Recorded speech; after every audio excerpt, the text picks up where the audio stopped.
ఏది అయినా చెయ్యి ఆచి చికెన్ మసాలా. ఆచి చికెన్ మసాలా. పరిస్థితులలో వాళ్ళు నా మీద ధ్వజం ఇచ్చేది. అంటే ఎస్ఆర్ఎస్పీ నీళ్లు వరంగల్ కూడా దాటలేని విషయం మీకు అర్థం కావాలి. తెలంగాణ ఉద్యమం పుట్టినాడు మా గోరెడ్డి వెంకన్న పాటలు ఉంటాయి. ఇప్పటికీ పల్లె పల్లెలో పల్లెలు మొలిసి అనేటువంటి పాటలు ఉంటాయి. వానమ్మ వానమ్మ వానమ్మ ఒక సారన్న వచ్చిపోయే వానమ్మ అనే పాటలు ఉంటాయి.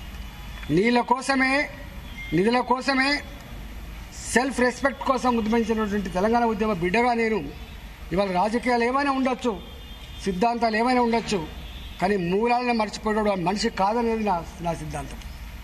నేను గక్కడి నుంచి వచ్చిన కాబట్టి ఇవాళ ఎస్ఆర్ కాళేశ్వరం ప్రాజెక్ట్, కాళేశ్వరం కంటే ముందు జలయజ్ఞం జరిగింది. ఇక్కడ చాలామంది మర్చిపోతున్నారు. జలయజ్ఞంలో భాగంగానే తమ్మిడి హట్టులో ప్రాణహిత నీళ్ళు తీసుకురావాలని చెప్పి ఆనాడు రాజశేఖర రెడ్డి ప్లాన్ చేసిండు. 2007 వరకే పూర్తి చేసే ప్రాజెక్టులు, 2009 వరకు పూర్తి చేసిన ప్రాజెక్టులు అని చెప్పి అప్పుడు ఉన్నది. దాని డీటెయిల్కి పోను. తమ్మిడి హట్టు దగ్గర కట్టాలి, ఎట్లా లిఫ్ట్ చేయాలి, కాలువల ద్వారా ఎట్లా తేవాలి, ఎల్లంపల్లి ప్రాజెక్టు ఎట్లా వేయాలి. నేను మొట్టమొదటిగా ఎమ్మెల్యే అయిన తర్వాతనే ఎల్లంపల్లి ప్రాజెక్టుకు పునాది రాయబడ్డది. ఆనాడు రాజశేఖర రెడ్డి గారి ముఖ్యమంత్రి ఉండే అది 24 టీఎంసీల నీళ్ళతోటి అది పునాది రాయబడ్డది. అక్కడి నుంచి వెళ్ళి ఎంఎండి కూడా ఆనాడే ప్లాన్ చేయబడ్డది. ఎంఎండి కానీ ఇవాళ శ్రీపాద ఎల్లంపల్లి ప్రాజెక్టు కానీ కొండపోచమ్మ సాగర్ కానీ మల్లన్న సాగర్ కానీ ఇవాళ కాదు, కాళేశ్వరం నీళ్లు చేవెళ్ల వరకు రావాలనేటువంటి ఆలోచన ఆనాడు చేసిన పార్టీ కాంగ్రెస్ పార్టీ అనే విషయం మర్చిపోవద్దు. కానీ తెలంగాణ వచ్చిన తర్వాత తెలంగాణ దుఃఖం తెలిసినటువంటి వాళ్ళుగా ఇవాళ గట్ల కాదు, కట్టేదేదో మంచి కట్టుకోవాలి, కడుపు నుండి నీళ్ళు తెచ్చుకోవాలనేటువంటి కాన్సెప్ట్ తోటి నీళ్లు ఉన్నాయే ప్రాణహితలో కాబట్టి ఆ నీళ్ళని మనం గొప్పగా వాడుకోవాలంటే అప్పుడు మేడిగడ్డ లక్ష్మీ బరాజ్ కట్టుకొని అక్కడి నుంచి వెళ్ళి అన్నారంకి ఎత్తిపోసుకొని అక్కడి నుంచి వెళ్ళి సుందిలకు ఎత్తిపోసుకొని ఇవాళ కోసం నేను రకరకాల హోదాల్లో పనిచేసినటువంటి చరిత్ర తెలుసు.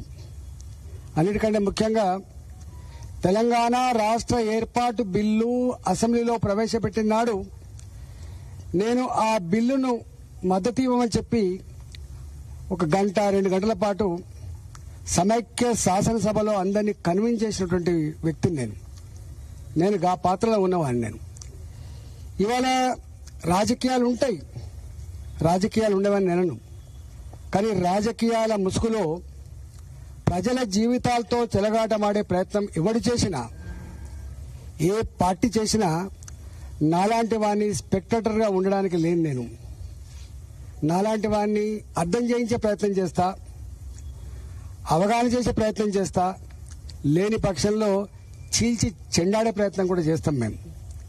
మేము ఎవరి మెప్పు కోసమో, ఎవరి స్క్రిప్ట్ రాసిస్తేనో, ఎవడు పలికిస్తేనో పలికేటోళ్ళం కాదు. మేము స్వయం ప్రకాశకులం. మాకు సొంత జ్ఞానం, సొంత అవగాహన, సొంత కమిట్మెంట్ ఉన్న వాళ్ళం. మేము కుంజిస్తే రిమోట్ కంట్రోల్ లాగా ఉంటుండే కాదు.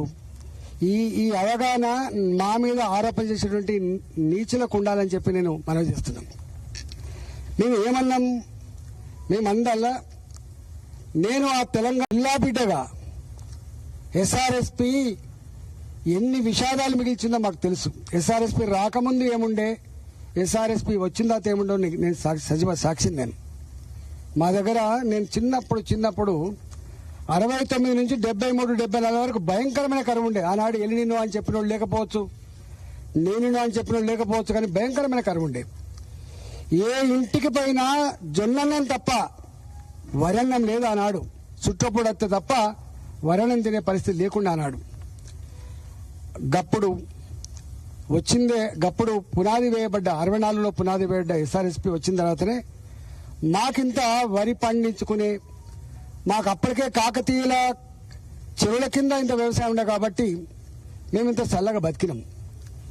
నేను ఆనాడు కూడా సమైక్య రాష్ట్రంలో అనేకసార్లు మేము మాట్లాడినాం. ఒకటే రాష్ట్రంలో ఏం వివక్ష అయిందని చెప్పి మాట్లాడినాం. ఆంధ్ర ప్రాంతంలో 1 టీఎంసీ నీళ్లకు 3,500 ఎకరాలు ఎట్లా పారుతుంది? అదే తెలంగాణ ఎస్ఆర్ఎస్పి కింద మీరు ఒక టీఎంసీ నీళ్లకి 12,000, 13,000 ఎకరాలు ఎట్లా పారుతుంది, ఒకటే రాష్ట్రం కదా అని చెప్తే ఇది మెట్ట ప్రాంతాల కోసం డిజైన్ చేయబడ్డ కాలువలు అని చెప్పిండ్రు. నేను నా ఉపన్యాసాలు ఉంటాయి అసెంబ్లీలో, ఎస్ఆర్ఎస్పి కాలువల కింద బోను లేకుండా బావులు లేకుండా పూర్తి స్థాయిలో వ్యవసాయం చేయరు. ఇది అవగాహన ఉన్నోడికి ఆ జిల్లా బిడ్డ అయితే తెలుస్తుంది. వ్యవసాయం గురించి అవగాహన ఉన్నోడికి, నీళ్ల గురించి అవగాహన ఉన్నోడికి, ఇవాళ రైతుల గురించి అవగాహన తెలుస్తుంది తప్ప వాటిని తెలిసే ఆస్కారం లేదు. మేము ఆనాడు అన్నాం, మేము ఆనాడు చెప్పినాం. మేము ఎన్నోసార్లు నేను హుజరాబాద్ కాన్స్టిట్యూన్సీ రిప్రజెంట్ చేసేటప్పుడు నా ఎజెండా, నేను ఎమ్మెల్యేగా గొప్ప ఎమ్మెల్యేనా కాదా అనడానికి నా ఎజెండా ఎస్ఆర్ఎస్పి నీళ్ళు వచ్చినప్పుడు ఆ తూమెలు లేపితే నేను గొప్ప హీరోను, నేను ఆ కాలువను తెంపితే నేను గొప్ప హీరోను. చివరికి వరంగల్ వాసులకు కూడా తాగే నీళ్లు అందని పరిస్థితులలో వాళ్ళు నా మీద ధ్వజమిచ్చేది. అంటే ఎస్ఆర్ఎస్పి నీళ్లు వరంగల్ కూడా దాటలేని విషయం మీకు అర్థం కావాలి. తెలంగాణ ఉద్యమం పుట్టినాడు మా గోరేటి వెంకన్న పాటలు ఉంటాయి. ఇప్పటికీ పల్లెల్లో పల్లెలు మొలిసేటువంటి పాటలు ఉంటాయి. వానమ్మ వానమ్మ వానమ్మ ఒకసారైనా వచ్చిపోయే వానమ్మ అనే పాటలు ఉంటాయి. నీళ్ళ కోసమే, నిధుల కోసమే, సెల్ఫ్ రెస్పెక్ట్ కోసం ఉద్యమించినటువంటి తెలంగాణ ఉద్యమ బిడ్డగా నేను ఇవాళ రాజకీయాలు ఏమైనా ఉండొచ్చు, సిద్ధాంతాలు ఏమైనా ఉండొచ్చు, కానీ మూలాలను మర్చిపోవడం మనిషి కాదనేది నా సిద్ధాంతం. నేను అక్కడి నుంచి వచ్చిన కాబట్టి ఇవాళ ఈసారి కాళేశ్వరం ప్రాజెక్టు, కాళేశ్వరం కంటే ముందు జలయజ్ఞం జరిగింది. ఇక్కడ చాలా మంది మర్చిపోతున్నారు. జలయజ్ఞంలో భాగంగానే తమ్మిడి హట్టులో ప్రాణహిత నీళ్ళు తీసుకురావాలని చెప్పి ఆనాడు రాజశేఖర రెడ్డికి ప్లాన్ చేసిండు. 2007 వరకే పూర్తి చేసే ప్రాజెక్టులు, 2009 వరకు పూర్తి చేసిన ప్రాజెక్టులు అని చెప్పి అప్పుడున్న దాని డీటెయిల్కి పోను. తమ్మిడి హట్టు దగ్గర కట్టాలి, ఎట్లా లిఫ్ట్ చేయాలి, కాలువల ద్వారా ఎట్లా తేవాలి, ఎల్లంపల్లి ప్రాజెక్టు ఎట్లా వేయాలి. నేను మొట్టమొదటిగా ఎమ్మెల్యే అయిన తర్వాతనే ఎల్లంపల్లి ప్రాజెక్టుకు పునాది రాయబడ్డది. ఆనాడు రాజశేఖర రెడ్డి గారు ముఖ్యమంత్రి ఉండే, అది 24 టీఎంసీల నీళ్లతోటి అది పునాది రాయబడ్డది. అక్కడి నుంచి వెళ్ళి ఎంఎండి కూడా ఆనాడే ప్లాన్ చేయబడ్డది. ఎంఎండి కానీ ఇవాళ శ్రీపాద ఎల్లంపల్లి ప్రాజెక్టు కానీ, కొండపోచమ్మ సాగర్ కానీ, మల్లన్న సాగర్ కానీ ఇవాళ కాదు, కాళేశ్వరం నీళ్లు చేవెళ్ల వరకు రావాలనేటువంటి ఆలోచన ఆనాడు చేసిన పార్టీ కాంగ్రెస్ పార్టీ అనే విషయం మర్చిపోవద్దు.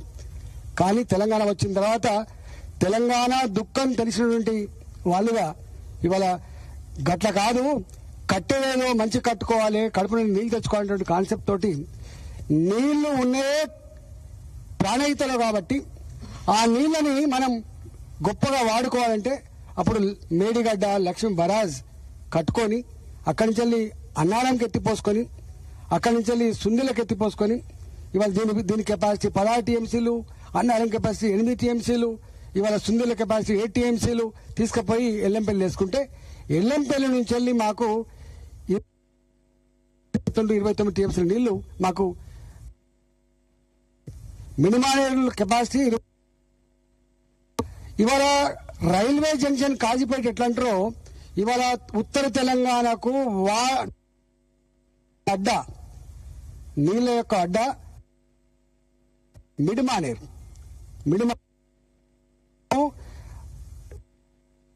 90 టీఎంసీలు ఉన్నప్పటికీ కూడా మాకు ఎల్ఎండిలో ఉన్నప్పటికి కూడా అందకపోతుండే ఒక్క పంట. ఇవాళ కాళేశ్వరం లింక్ అయిన తర్వాత ఎన్ఎండిలో 20 టీఎంసీ కరెంట్ ఏర్పడిన తర్వాత మీకు వాడు కల్పించున్నారు. రెండు పంటలు సంపూర్ణంగా పండించుకున్న జిల్లాలు అంతవరకు నీళ్లు పెట్టుకొని నువ్వు సేఫ్ జోన్, నువ్వు చెప్తున్న సేఫ్ జోన్ ఇలా శ్రీపాద ఎల్లంపల్లి ప్రాజెక్ట్ అది మూలం. అక్కడి నుంచి నువ్వు అంతటి పంపు చేసుకోవచ్చు. నువ్వు 160 టీఎంసీలా 200 టీఎంసీలా ఎంతైనా పంపు చేసుకునే ఆస్కారం ఉన్నది ఎల్లంపల్లి ప్రాజెక్టు. నేను గిది అడుగుతున్నాను, నేను తప్ప ఇదేమన్నా? దీనికి మా రిటైర్డ్ ఇంజనీర్లు సూచనలు చేయాలి, మా ఇంజనీర్లు సూచన చేయాలి, దీనికి సమీక్షలు పెట్టాలి. నేను అంటున్నా ఎన్డీఎస్ఏ ఏం చెప్పిందో నీకెరక చెప్పొచ్చు. ఎన్డీఎస్ఏ ఇగో ఈ లక్ష్మీ బరాజులో మొత్తం పూర్తి స్థాయిలో దీన్ని రీసెర్చ్ చేయకుండా, దీన్ని అధ్యయనం చేయకుండా, దీన్ని రిపేర్ చేయకుండా నీళ్లు నిలబెట్టద్దని చెప్పొచ్చు. నేను ఒక్క సుక్క కూడా నీళ్ళు నిలబెట్టాలని చెప్పట్లేదు. పోతున్న నీళ్ళు అవి, ఇప్పుడు ఈ కరువులే పోతున్న నీళ్ళు అవి.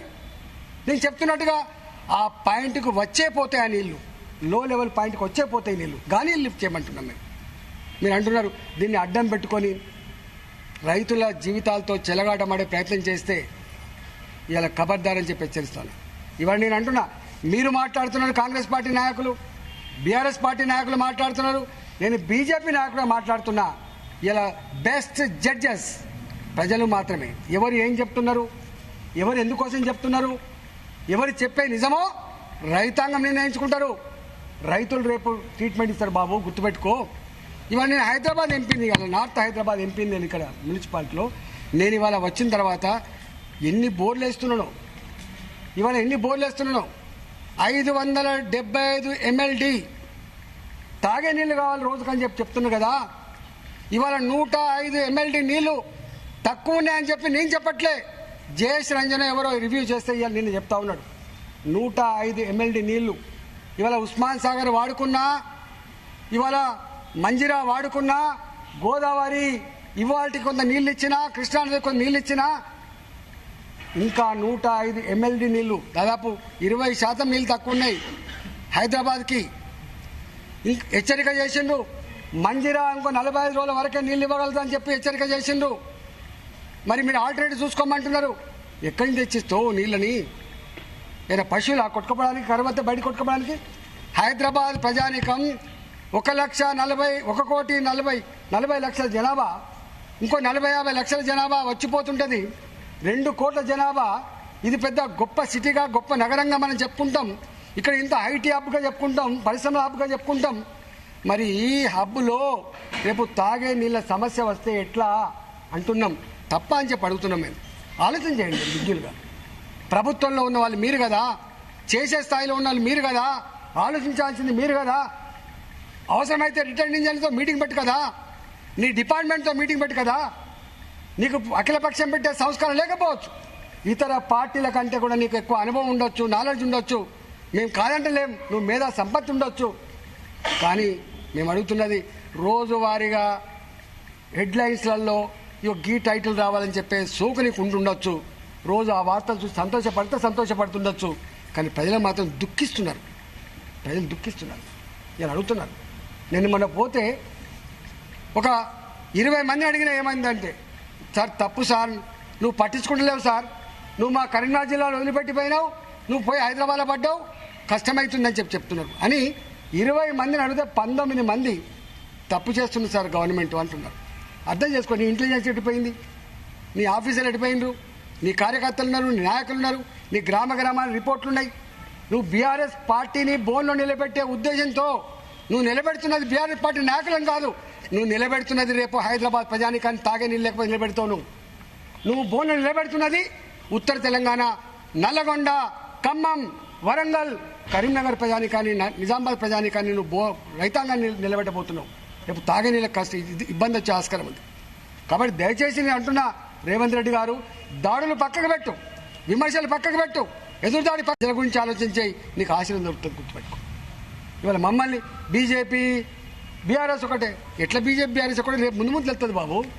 రేపు బీజేపీ రేపు ఏం చేయబోతుందో రేపు నీ కిందికి నీళ్ళు వచ్చినప్పుడు తెలుస్తుంది బాబు.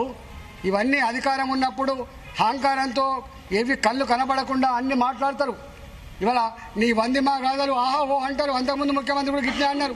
నీకెదురెక్కడ సార్, నీకు 20 ఏళ్ళు 30 ఏళ్ళు నీదే పోసారన్నారు. కథం పట్టించిండు. నీకు డోకా లేదు పోసారని చెప్పిండు. ఎంత ఉద్యమ నాయకులైనా ఎంత పని చేసినట్టు కనబడ్డా సందర్భం వస్తే పాతాళంలో పాతరేతరనే చరిత్ర మర్చిపోకు. నేను అంటున్నా, నా మీద మాట్లాడు కాదు, నువ్వు ప్రజలతో మాట్లాడు, ఇంజనీర్తో మాట్లాడు, కాంట్రాక్టర్తో మాట్లాడు, పని చేయించే ప్రయత్నం చేయి. ఇవాళ నిజంగా నేను అంటున్నా, ఒక్క పంటేస్తే రైతు సైకాలజీ ఎట్లుంటుందంటే, చివరికి పొట్ట మీదకి వచ్చినప్పుడు నీళ్ళు లేకపోతే, ఈనంగా నీళ్ళు లేకపోతే వచ్చే పంట 30,000 పంట అయినప్పటికీ కూడా 3 లక్షల రూపాయలు పెట్టి బాధిత అవుతాడు. That is farmer. ఫార్మర్ అంటోడు వ్యవసాయం చేసేటోడు బిజినెస్ గురించి ఆలోచించాడు, లాభ నష్టాల పట్టిక గురించి ఆలోచించాడు. కళ్ళ ముందే తను వేసిన పంట ఎండిపోతే చేతికి రాకపోతే దుఃఖిస్తాడు రైతు. గది రైతు సైకాలజీ.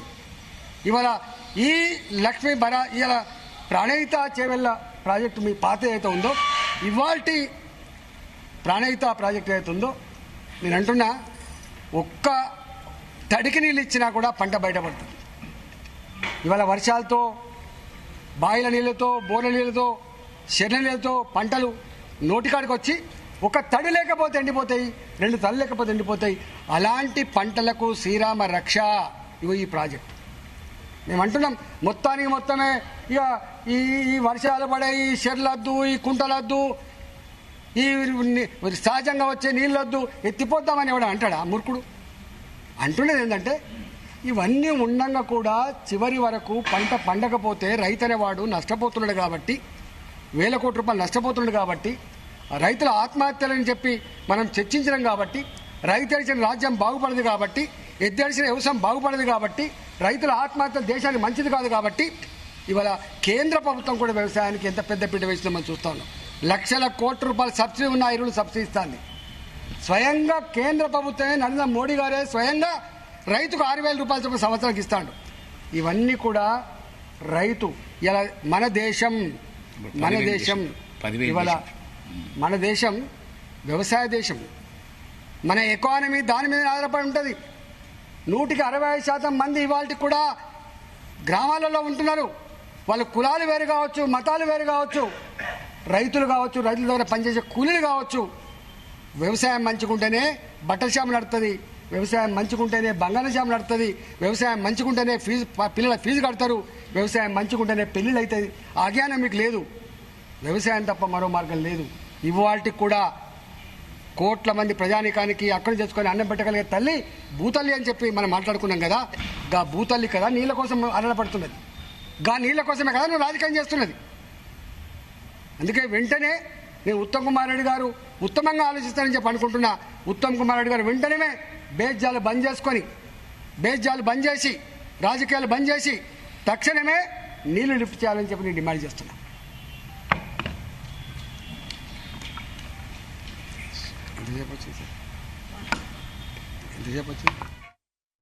చెప్తే ఇది మెట్ట ప్రాంతాల కోసం డిజైన్ చేయబడ్డ కాలువలు అని చెప్పింది.